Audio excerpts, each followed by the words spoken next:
William Dickerson talks about the importance of theme in filmmaking on today's episode.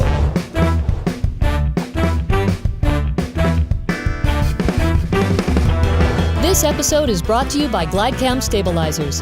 A GlideCam on your production means smooth, flowing shots with easy operation. Go to glidecam.com to find out more. Welcome to the show, William. Hi, happy to be here. Great to have you back on the show. Let's talk about theme in filmmaking. Sounds great. Well, theme to me is the most important, or one of the most important elements of directing a movie, pinpointing what your theme is. And it might sound simplistic, but in fact it is, right?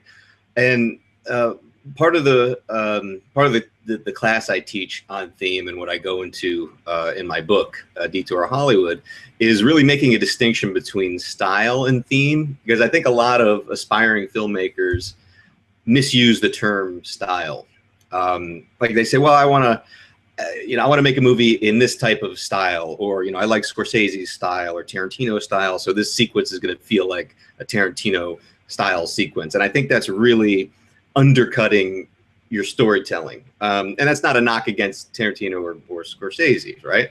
But I think that there's almost a limitless amount of directorial tools and choices you can use and make to figure out how you're going to tell your story, right?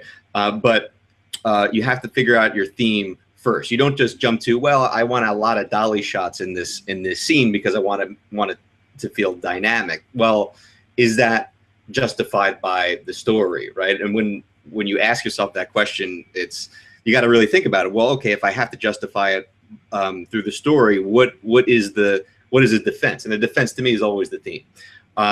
And I use Paul Thomas Anderson as a good example of a filmmaker who, if you look at a lot of the majority of his films, from his earlier work to his middle work to his later work, if you didn't know anything about him, you might say that those are three totally different directors, because the styles are completely different, right? You take Boogie Nights, put it up against Punch Drunk Love, and then put it up against The Master, and it's like three totally different people. But what is the thing that is the constant? And that's the theme, right? I mean, I feel that he's been trying to really get at and explore the idea of his main character or characters trying to find order amidst a kind of chaos.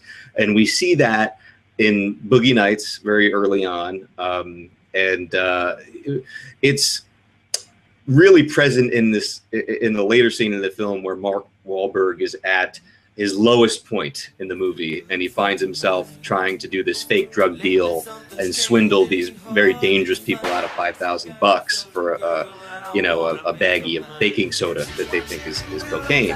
And the scene couldn't be any more chaotic. I mean, you see in the lighting, the blocking, the wardrobe. You even have a supporting character who is just in the scene throwing firecrackers randomly, right? So everything couldn't be more chaotic.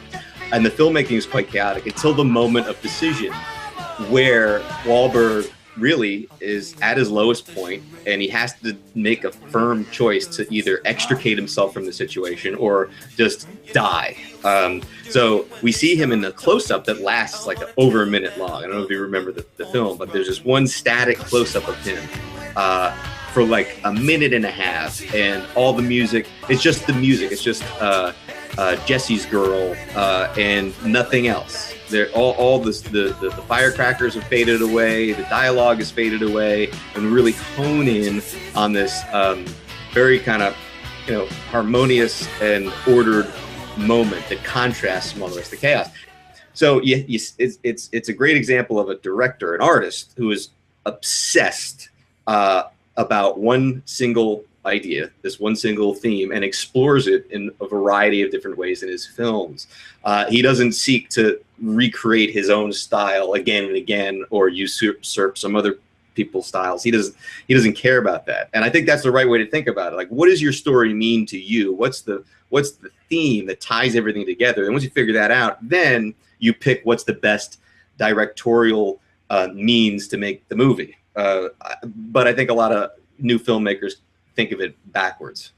And what's a quick piece of advice you'd give to a filmmaker who maybe has a script and they just want to make sure they're following a theme? Well, it's interesting because scripts, screenwriting, and directing are a little bit different. I think it's important to be focused on a few themes in screenwriting, but you don't necessarily have to know the specific theme. When you direct, and I write my own movies mostly, but still, it's not until I get to the directing phase that I become fully cognizant of the theme. Like, I have themes in mind, but as a director, I have to force myself to objectively sit down and, like a surgeon, really dissect the script and figure out, okay, this is the main theme that I think is most important to me and runs all the way through this script, that I think I should, it's important enough that I should bring it to screen. You don't want to be that meticulous and militaristic when you're writing the script, because I think you limit your imagination a little bit. You don't want to limit it too much. There's a certain amount of subconscious elements at play when you write a script, but when you direct it, there should be nothing left up to the subconscious. I mean, it's all very objective, and you become an analyst at that point. All right, William, thank you for all the great information. Totally appreciate you joining us again. Happy to be here. This is fantastic for us. All right, and we'll be talking to you again on future episodes of Rolling Tape. The versatile, lightweight GlideCam stabilizer. A GlideCam on your production means smooth, flowing video with easy operation. GlideCam, the name and future of camera stabilizers.